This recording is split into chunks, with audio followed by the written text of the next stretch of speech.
تو کہتے ہیں نابینا پڑا ہوا تھا، دو فرشتے پرندوں کی شکل میں اس کے سینے پہ بیٹھ کے اس کے منہ میں دانہ ڈال رہے تھے، کھانا ڈال رہے تھے۔ اتفاقاً حضرت موسیٰ علیہ السلام کا گزر ادھر سے ہوا، تو اب جب دیکھا اتنا مومن ہے تو موسیٰ علیہ السلام کا دل اس کی طرف مائل ہوا، اس نابینا کی طرف چلے گئے۔ نابینا کو اندازہ ہوا کوئی ہے، کون؟ کہا میں موسیٰ نبی خدا۔ یا نبی اللہ کہاں تشریف لے جا رہے ہیں؟ کہا جا رہا ہوں طور پر مناجات کے لیے۔ اور یہ بات واضح ہے کہ موسیٰ علیہ السلام کے القاب میں کلیم ہے، کلیم اللہ۔ یہ جب مناجات کرتے تھے تو ان کو خدا کی طرف سے رپلائی آتا تھا، جواب آتا تھا۔ چنانچہ اس بندے خدا نے، اس نابینا نے پوچھا یا نبی اللہ کہاں جا رہے ہیں؟ فرمایا طور پہ جا رہا ہوں اللہ سے مناجات کے لیے۔ تو کہتا یا نبی اللہ ذرا میرے بارے میں بھی پوچھئے گا کہ اب یہ دیکھیے اگر ہم اور آپ ہوتے اور ہم کو اور آپ کو ایسا چانس مل جاتا تو ہم کیا پوچھواتے خدا سے؟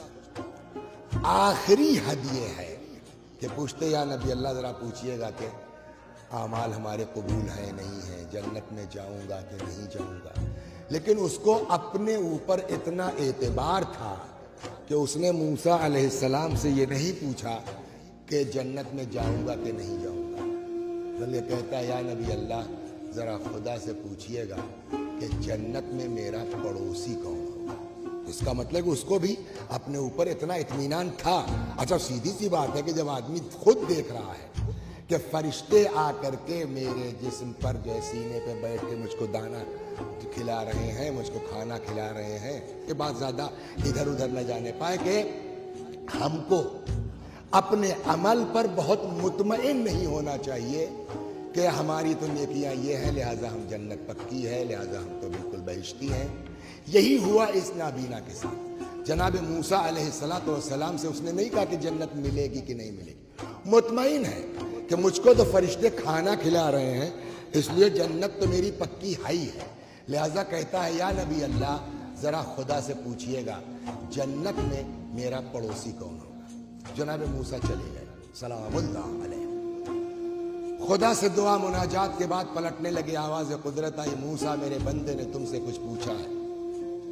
ہاں میرے اللہ، اس نے کہا ہے جنت میں میرا پڑوسی کون ہوگا۔ دیکھیے اتنے اطمینان کے بعد، اتنے یقین کے بعد جواب کیا مل رہا ہے اس کو؟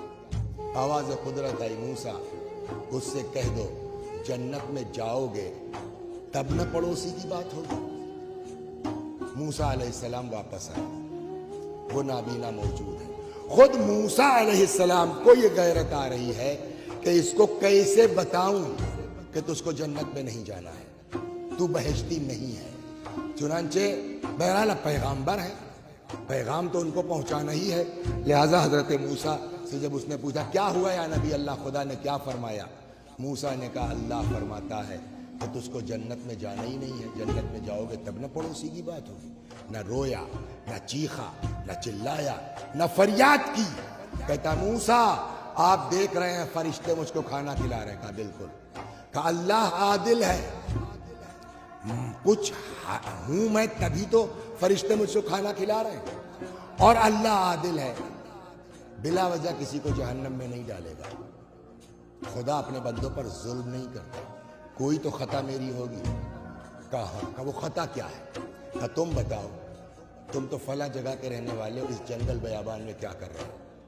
اس نے کہا یا نبی اللہ میری بستی کے لوگ بے دین تھے، میری بستی کے لوگ لامذہب تھے، میں نے سوچا ان کے درمیان رہوں گا اپنا بھی دین ضائع ہوگا، چل کے جنگل بستی بسا لے، وہاں عبادت کرتے ہیں، دعا کرتے ہیں، اللہ کم سے کم مجھے تو نجات دے دے گا۔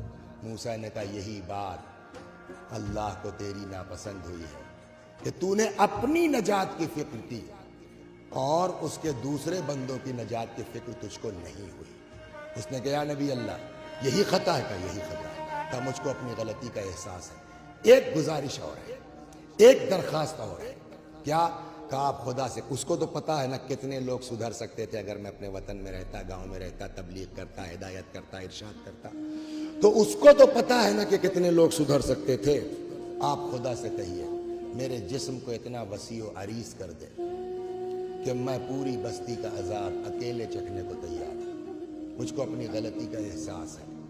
موسیٰ علیہ السلام واپس آئے، فرمایا اب تیری جنت پکی ہے۔ اس نے کہا یا نبی اللہ میں نے تو ابھی کوئی کام نہیں کیا، یہ اچانک کیسے؟ کہ تیری نیت بدل گئی ہے، کل تک تجھ کو صرف اپنی فکر تھی، آج اللہ کے دوسرے بندوں کی بھی فکر ہو گئی ہے، اس لیے اب تیری عبادت بھی قبول ہے، تیری ریاضتیں بھی قبول ہیں۔ اس واقعے سے کیا سمجھ میں آیا؟ اکیلے مومن ہو جانا یہ ہنر نہیں ہے، اکیلے متقی ہو جانا یہ کافی نہیں ہے، جب تک کہ اپنے ساتھ ساتھ انسان اپنے اہل و عیال کی نجات کی فکر نہ کرے۔ یہی بات قرآن کہہ رہا ہے، جو اتنے دن سے آیتیں پیش کی جا رہی ہیں، تلاوت کی جا رہی ہے۔ یا ایھا الذین آمنوا، اے صاحبان ایمان، قوا انفسکم، بچاؤ اپنی جانوں کو، اپنے نفسوں کو، واہلیکم، اکیلے نہیں اپنے اہل و عیال کو بھی، جہنم کی اس آگ سے جس کا ایندھن انسان ہے اور پتہ